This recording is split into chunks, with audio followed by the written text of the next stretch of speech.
Hey guys, welcome back. I know it's been a while, but we're back with another episode to finally finish off this series. Believe me, I know it's taken some time, but it'll be worth it. Today we have one for the future, one for you guys to keep an eye out for. We're joined by Exeter University's first team centre and also Exeter Chiefs Academy player Charlie McCaig. Charlie started university this year and has made quite an impact on the Bucks Leagues this year. For anyone who knows enough about the university rugby programme, this is quite something for someone of his age to do. So we hope that you all enjoy the next 20 minutes or so. Charlie, buddy, how are you? Yeah, I'm really good. Thanks. Thanks for having me on. No worries at all, buddy. So basically what we just start off, so for people who don't know you, obviously, as I mentioned, you're up and coming. Talk a little about through your journey, where you're at the moment, where you went to school and stuff, sort of your rugby career to date. Yeah, sure. No, well, I started when I was probably about 5 or 6. And before all then I wanted to be a footballer. And then I remember Dad kind of nudging me down the he kind of took me down to the rugby club one day on a Sunday down in Sidmouth, a small seaside town in Devon, and kind of just picked it up from there. And to be fair, from like the first kind of session there, I absolutely just loved it. Played with Sidmouth for like my whole junior life, up until schoolboy, where I went to a school called Parrot Hill in Somerset, and then later on to a school called Sherburn in Dorset. And then it was probably about 15s, 14s where I started with the Chiefs and doing all the kind of DPP stuff, leading on to academy, EPDG kind of stuff. And then, yeah, I mean, all the way through Sherburn, playing 18s with Chiefs, and then obviously the COVID period. And here I am at Exeter, kind of getting stuck in my first year here. How was the transition to playing in Sherburn? Because obviously it's known as a big rugby school. And from junior school to uni. Oh no, yeah. Like how was your experience at playing at Sherburn? Oh mate, I actually absolutely loved it. It's playing there alongside playing with Exeter was kind of fascinating to kind of do, because with a lot of the boys at the academy play through the college system, so like Exeter College, Truro College, and it actually tends to be not that many boys who go through kind of school, and especially with Chiefs, they like to kind of have most of the boys in a couple colleges. And I just found the schoolboy rugby just so kind of like, it kind of allowed you to kind of express yourself, not like worry at all about making mistakes, and kind of like it was all about finding space on the field and less about kind of the structure, which obviously is massively important as you kind of progress to older, but the kind of fundamentals, I think, and like the enjoyment for rugby I really got at school. Obviously you're at Exeter now. I'm just interested, was it always going to be Exeter because it's local, or when you're in the academy, did you get pushed this way so that you stayed local? Was that sort of a link from the academy to go to the university and sort of stay around? Yeah, well, to be fair, in the last few years, I think the link between Exeter Uni and the Chiefs has really grown. It's got a lot stronger. There's quite a few like alumni playing with the Chiefs now, that maybe like 5-10 years ago wasn't as kind of prevalent. But for me, Exeter was always a strong option. I had other ideas. Obviously kind of my course did kind of, it comes into it a bit, but it actually turned out Exeter, like the course for me was really good. And it kind of, and it just worked in the end with the way things were going with Chiefs and stuff like that. So. And how have you found Sorry, Matt, yeah, you go. So I'm interested about that relationship between the Chiefs and the university. How does that work in sort of a week-to-week basis? Like, do you spend time training with the Chiefs at all, or? Yeah, that's a really good question. No, so we, I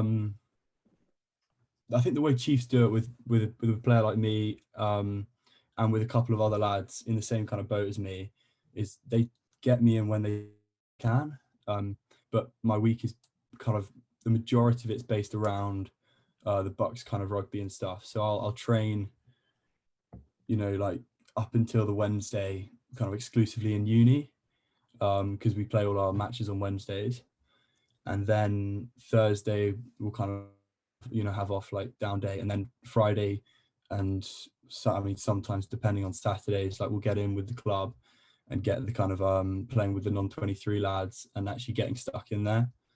Other than that, it's only just kind of I'll get in for rehab, I'll get in for stuff to see physio and stuff. But it's a good balance really. I mean, and it's not too far away as well, living in the city. How have you found your first year at university in general, sort of away from the rugby? Have you like still managed to find like that balance? Yeah, mate, it's yeah, I mean, I'm finding the balance, that's for sure. I think like with regards to the work and kind of keeping up there, I've always tried to be pretty diligent with it. And I think at school I was actually quite good at balancing it. And now I think when you're at uni and like, if I'm speaking honestly, like there aren't people telling you you need to do the work. It's all kind of down to you. And I found like, it's a bit more tricky to be fair, but I'm going along fairly well. I'm getting the work done. Obviously, as in Exeter in particular, but in lots of universities, sort of the preconception, the stigma that if you're playing rugby's quite a laddish culture, sort of you do rugby. Have you found that? Or have you still found there's been times to do stuff away from rugby and away from your work, whether it be another sport? Or Yeah, I do what you mean. Yeah, I know exactly what you mean. And the rugby club, like I can't lie, has been like a massive part of my life, like socially as well as, I mean, because we started pre-season about 8 weeks before uni started, and kind of it would kind of go without saying, like a lot of the boys you meet there have actually like ended up being like good mates of mine. But then, like, having said that, like some of my best mates here are actually just like they don't even, I mean, they couldn't care less when I was playing, or like if I was going to train or anything, like we don't, I mean, when I talk to them, like people in my seminar group and stuff like that, like we won't talk about rugby. It's quite nice, refreshing. Can you sort of talk us through a little bit then? Just I'm interested, and I'm going to ask Matt in a sec. But your typical rugby week, what is it? What's your sort of routine? Right, so it's pretty ruthless start. We'll start with a 6:30 get up on a Monday with our new head of S&C, Les, he's quality, and yeah, that'll be gym and some form of watt bike and stuff. Then training Monday night is pretty kind of heavy, because Tuesday is kind of going into team run, kind of power priming, before Wednesday, which is game day. So it's very different to kind of a typical, train Monday, Tuesday, Wednesday, play Saturday, because we play on Wednesdays. And then Thursday we'll have like physio slots, massage slots, and yoga. We do a lot of yoga on Thursdays, like as a kind of recovery day. And then Friday we'll get so the boys that are involved with Chiefs will get in for early swimming, depending on how much load you've done. So that'll be I didn't actually have to do it this morning, but it was a 6:30 start for the boys that did that, down at Lympstone Marine Base. And then there'll be kind of anaerobic games, gym, and that's it for Friday. Saturday training. Apart from there is actually a uni league side which plays on a Saturday. So if you're involved in that, obviously your week looks completely different. But if you're doing the Buck stuff, you kind of run on that program, and then Sunday off, back in on Monday. Yeah, it's pretty full on. Sort of, Yeah. What was the biggest shock for you doing, like coming from school at Sherburn to that? What was sort of like the biggest changes? Was it just the load of it? Obviously, me and Matt both played first team at school as well, and like listening to that compared to what we had to do is pretty. Yeah, no, definitely. I think the S&C has been huge for me. I think at Sherburn we were very kind of, I mean, it was really good rugby culture and everything, and everyone loved the rugby side of things, but the S&C was a lot more kind of optional. So, and like looking after your body and all the kind of nutrition stuff was left up to you. Whereas here it's very kind of hands-on, like in the club there's 50, 60 boys running around all wearing GPSs on a Monday night, being monitored on the meters they run, and it's all kind of a massive step up in just how your body's kind of looked after, both with S&C and just managing it. I'm interested. Matt, you go. How do you find the GPS tracking you? Do you find it is it like an incentive to work harder because you have this subconscious thought that they can see what you're doing, or how do you find that? No, I get that. It's I think yeah, exactly, because I mean with Les Les, our S&C, he'll be at the end of the session pulling people out early from like the games if they've done enough load, and then if not, it'll be right, McCaig, 3 laps of the pitch, off you go. Like you'll kind of have to catch up. So there's no real hiding with them. So yeah, no, I'd say it is a bit of an incentive. Yeah, definitely to kind of get your meters in early. Matt, I'm sort of interested because obviously you're playing top level. Matt, you're obviously playing top level in America now. Having heard what Charlie's weeks will looks like, are there similarities between how Exeter training and how Brown are, or is there a bit of a difference between England and America still? There is a difference. Rugby in America is it's definitely growing at the moment. It's not anywhere near the sort of level of standard or quality where you'd expect in England or any other sort of top rugby country. But you do see elements, as in the American universities, they just love sport in that sort of sense. They're obsessed with college sport. They love football. They love basketball, hockey, like ice hockey, lacrosse, like anything you can think of. They take it so seriously, which is awesome to be around. So it's quite inspiring to be able to sort of, I mean, I'm sure you have this as well, but have friends where they're sort of like aiming to go like that one step further after university and stuff like that. The biggest difference I'd say is the travel. I mean, like a lot of the college sports teams have to fly to get somewhere. It's not uncommon to sit on a bus for 8 hours, stay in a hotel the night before, and then play and then drive back. So that's probably the biggest difference. But no, it's definitely it is different, but it's developing, if that makes sense. Yeah. Fair enough. Just so one thing, do you think, this is probably back to Charlie now. Yeah. Do you think having been involved with Chiefs from such a young age sort of helped your transition from school to uni? Because you sort of had a little bit of that higher standard than what school is already. Yeah, no, completely. And I was lucky in the fact that they run, because Exeter and the uni are quite closely linked, and almost had like an advantage coming into the uni running the same kind of patterns and knowing kind of like the way that they want to play. It's kind of similar kind of role, and there's crossover in the coaches and stuff. It's a really good link, and definitely playing through the academy and stuff kind of allowed me to understand like the way Exeter want to play, for sure. So looking forward now, what are your sort of hopes? Obviously, you've got the rest of the Buck seasons finished. You guys have got, obviously, you've got Varsity in a couple of weeks, but still second. Obviously, looking for the season, I presume it's gone and win it. But longer term, what are your sort of hopes? Yeah, no, well, definitely this year, we're pretty set on what our ambitions are as a university. I say for me personally, my ambitions to kind of go far with Chiefs. It's always been my dream. Like from when I was young, I've always been kind of a supporter, and now kind of getting a chance to kind of go on further. So, I mean, as far as that goes, my ambition is just to play for Exeter, to get as much out of that as I can, and in the meantime, play as much uni rugby as possible, keep myself injury free, keep on the pitch, and see where it takes me, I suppose. I know you've had a couple, or at least one injury this season. Have you found that being, because obviously you are a fresher and you didn't take a gap year, did you? No. You are as young as you could be playing Bucks rugby. Have you felt that that's ever been disadvantaged compared to people who are probably in fourth, if not fifth year, playing Super Rugby?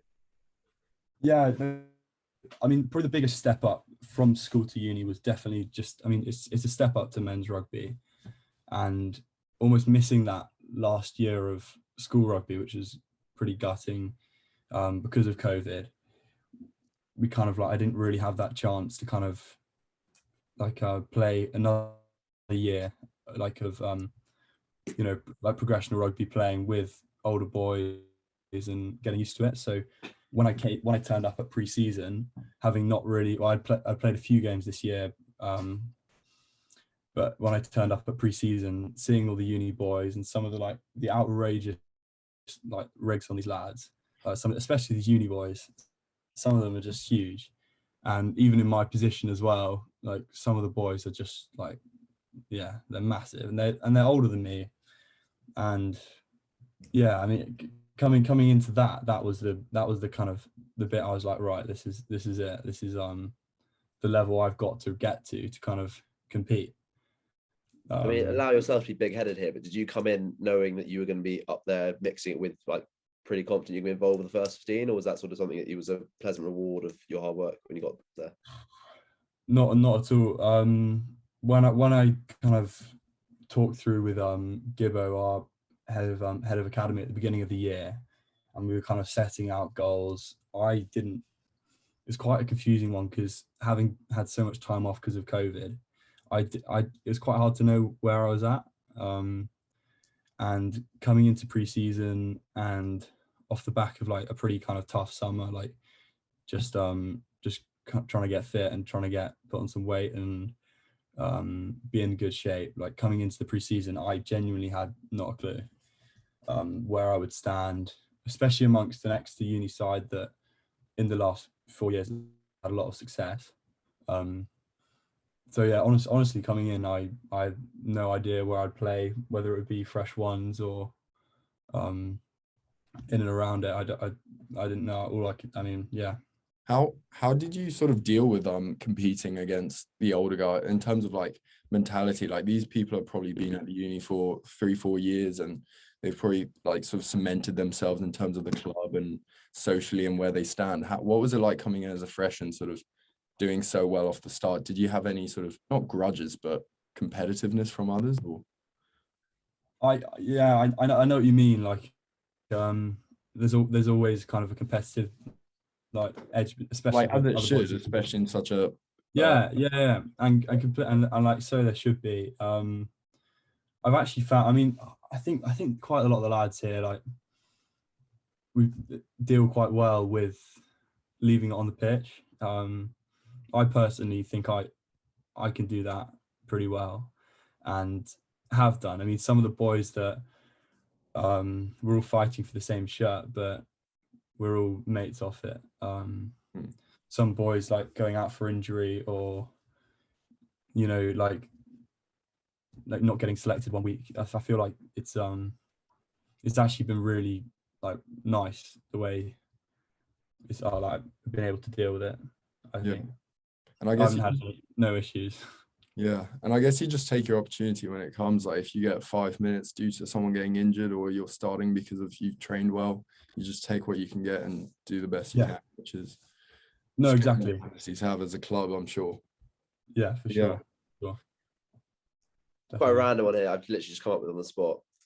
Try celebrations. Have you ever been a big fan of them? So when we watch some of our, hear me out.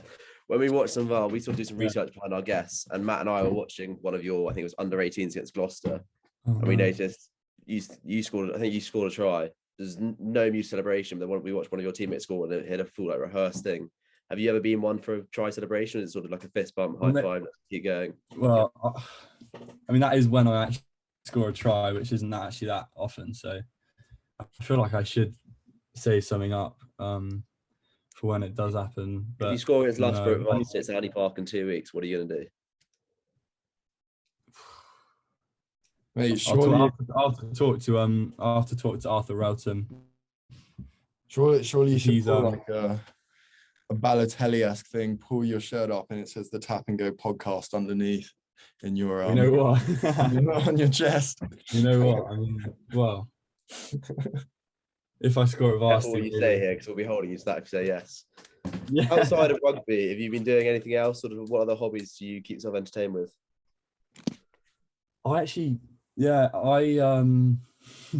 it's been tricky actually since joining uni. I got into a lot of stuff when I was at school. I used to play guitar a bit. I actually did art A level, so I used to have a big hobby through lockdown. I did a lot of painting, which is something not usually associated with rugby, but I haven't actually done that in ages. Since, I mean, to be fair, since I come out, it's been so busy.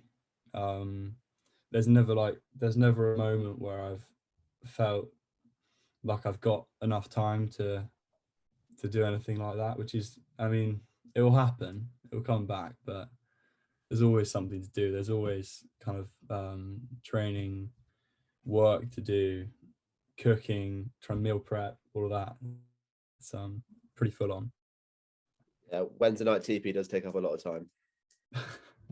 More Thursday. Recovering. Obviously, we'll move away now. Just get your opinion. Six Nations starts tomorrow. Have you got any big predictions coming up? What do you reckon? For me, I know I actually reckon well, I've got a bit of Scottish in my blood, so well, I kind of can't help but support England, but I always want to see Scotland do well, and I think this year they've probably got the best shout at doing so. So England to win, Scotland second is all I can hope for, really. But go on, list the six. No France in the mix. France will definitely be in the mix. No, honestly, I'll go.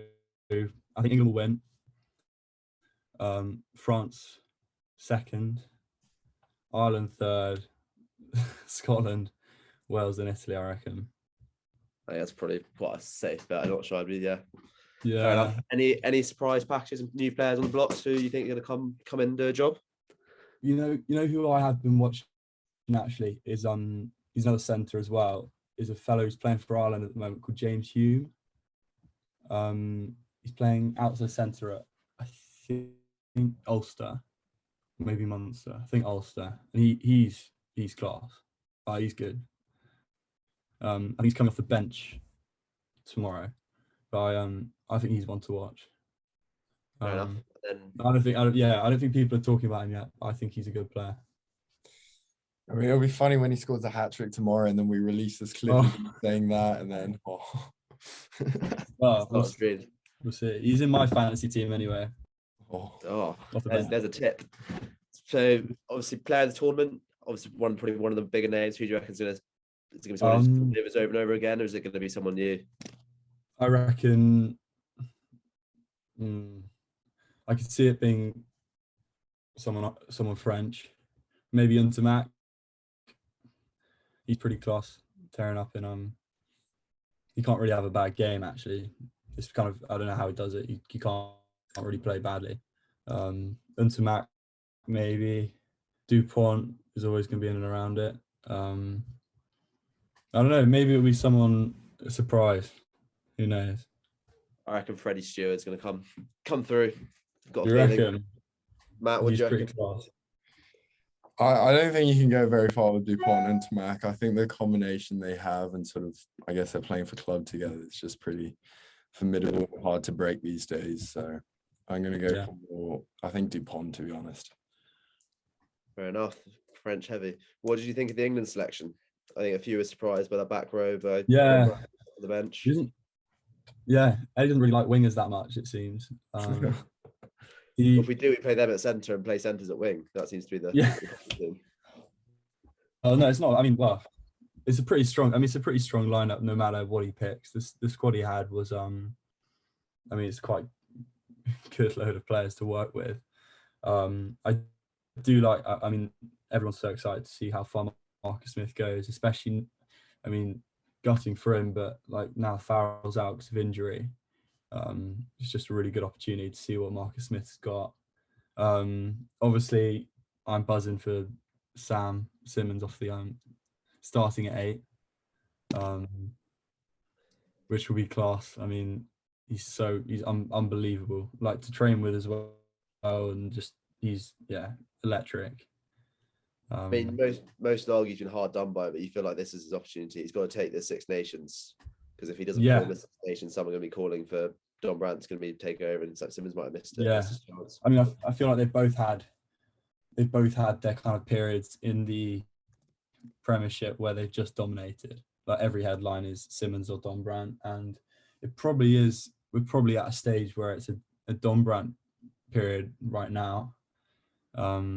So some people might think, like, why isn't he starting everything? But I mean, I got to back Sam. I think he'll do well at the weekend for sure. I mean, it's interesting because I feel like England hasn't had like a dominant number 8 since like the Vunipola era, but I think that's almost coming to an end, I'd say. As in, like, it's interesting how these two young guys have just come on the block, and then now England have such a good choice to be able to pick between the two, when before they didn't quite have that.